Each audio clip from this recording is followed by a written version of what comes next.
Now we're going to talk about the scale function. I've created a box, 100 by 100 by 100, and I've got it selected. So you can see scale has very much the same format as move, and it uses a 0.3 value.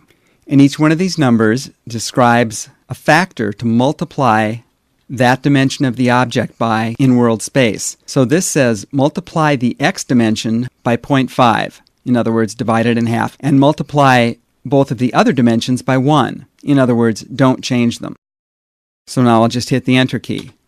And you can see this is x in the world coordinates, and that object is now half as big in that direction. It hasn't changed the underlying size, but if I go to the track view,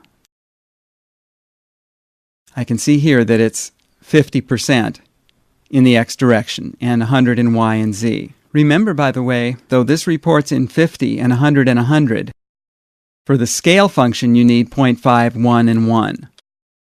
So let's bring that back to its old size by putting in 2 there and hitting Enter. And you can see it looks the same size. And going back to the track view, you can see it's now at 100, 100, 100.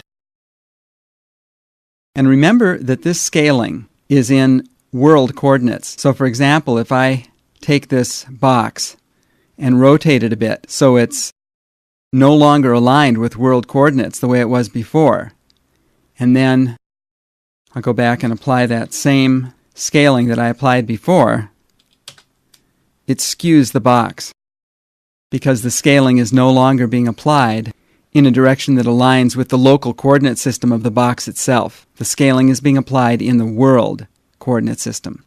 So that's an introduction to the scale function.